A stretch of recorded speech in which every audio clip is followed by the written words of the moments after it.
Hello, my name is Carlos Mesa Pla, and today I will have the privilege and honor and utter dream to speak to you about my observation report of a healthcare setting.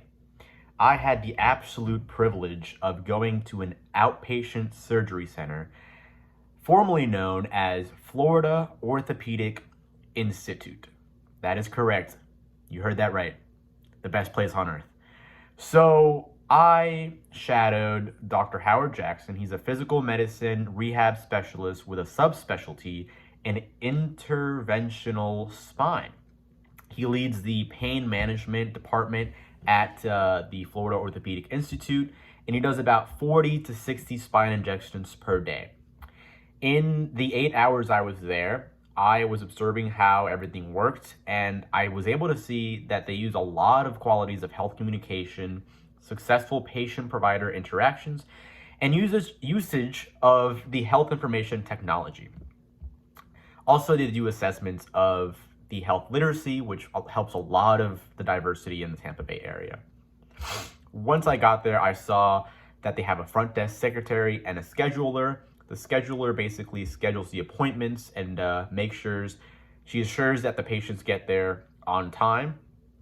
And once they do that, the nurses call the patients the day before the surgery, right? So they assure that the patients get there an hour before their scheduled time and that they don't eat anything before their surgery. Now we fast forward to the day of the surgery, right? So once the patients get there, they arrive and they are presented by the front desk secretary. Her name is Claire, and she is a fine lady, very nice. And they hand them a questionnaire, basically just asking general information, general identity information, health information. Once they're out of the lobby, they are brought to pre-op. There, they are introduced by a nurse. So it's their first interaction with a healthcare provider.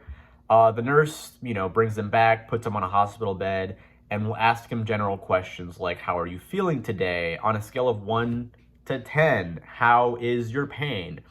Where is your pain located?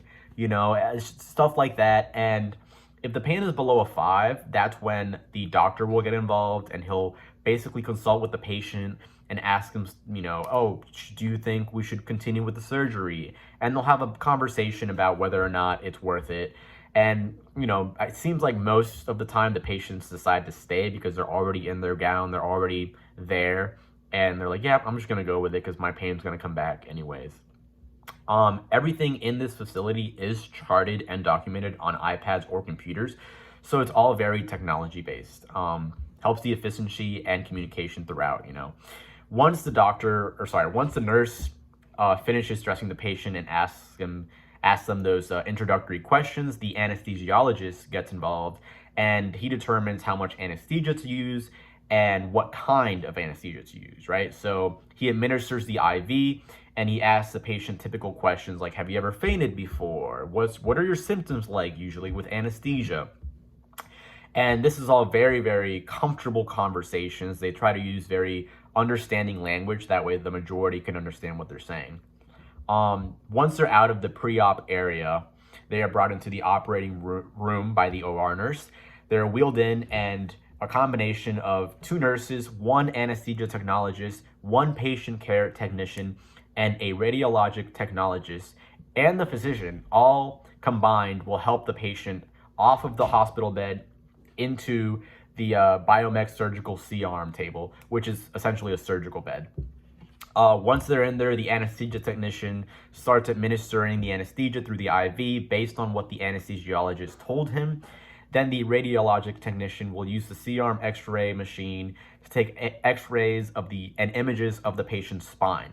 This basically helps the physician locate where the pain and tension is at in the back. That way he's able to inject more precisely.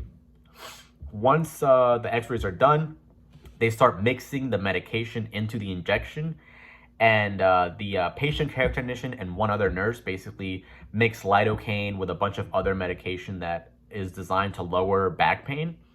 And everything is sterilized. Everybody has protection and masks and everything. Once that is done, the doctor sees the x-ray images and sees where the tension is at in the spine, and based on his experience, he decides where to inject the patient. Once the procedure is over, the patient is taken out to post-op in the hospital bed, and another nurse there is made responsible for the patient. So now this is the third nurse, or the fourth nurse the patient is interacting with, and about the seventh provider overall they have interacted with. Once he is in post-op, they are asked if they want a snack or a drink, how are you feeling? What's your pain like? And if everything is positive, then they start removing the IV, they start dressing the patient. They call the patient's car ride because the patient can't drive home under the influence of anesthesia. The patient is, reviewed of everything, and basically the nurse assures that the patient is okay. Once they call their ride, the ride arrives, and the patient care technician and the nurse bring the patient out in a wheelchair, and they basically they ask the driver to sign a digital document basically stating, hey, you're not going to let this person drive because they've been under anesthesia for a while. After that, they take the patient to their home, and the process has ended.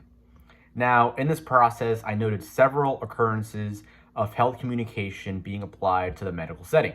According to the European Center for Disease Prevention and Control, qualities of good health communication include accuracy, availability, balance, consistency, reliability, repetition, timeliness, and understandability.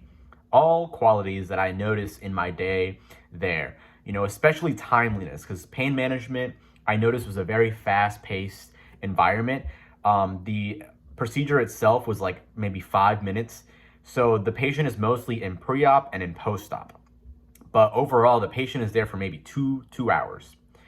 Also, the patient-provider interactions were superior throughout my day at the Florida Orthopedic Institute Surgery Center. According to healthypeople.gov, a good quality in healthcare is shared decision between patients and providers. So we see this when the patient is asked, how are you feeling on a scale of 1 to 10, right? So that gives the patient an opportunity to decide for himself what he wants for his experience there. And the doctor and the patient are able to have a conversation about the patient's health. We also see a lot of medical skills in the providers and the patients, right? For the providers talking to the patients. There was a lot of professionalism, but also empathy throughout, right? People were very, very understanding of people. If people were crying or if they were uncomfortable, nurses were always there to help them. Now, I also noticed the doctor having very, very good communication skills. A great example was when a patient was crying and the doctor, was able to calm the patient down by speaking calmly in a very clear tone, a very low tone. And he was able to handle the situation with empathy, which I thought was a good thing. And according to Fong Ha, 2010, good doctor-patient communication has the potential to help regulate patients' emotions, which, again, I saw as a prime example there with Dr. Howard Jackson. And finally, the health information technology and its benefits were evident in my experience there. The pain management team works at a fast pace, repeating the same thing day in, day out, because those are, fast procedures. So according to Keywords 2018, a key factor for the successful implementation of technology into the healthcare environment was whether the intervention met the practice of the organization goals and objectives. And in Florida Orthopedic Institute Surgery Center, we see that they do need technological implementation because it is a very fast-paced environment, and doing everything on paper was going to be a drag, We also saw assessments of health literacy in this facility because with the questionnaire, it asks you what language you prefer most. And according to the Health Resources and Services Administration, patients with low health literacy may have difficulty filling out complex health forms. And we see this when the secretary helps the patient. Basically, when the patient can't understand the form or they have trouble communicating, the secretary is there to tell a provider, hey, he has trouble with health literacy, maybe get an interpreter or translator to help this patient. All in all, it was a good experience, and I saw how health communication is applied in an actual health facility. Thank you, and have a good day.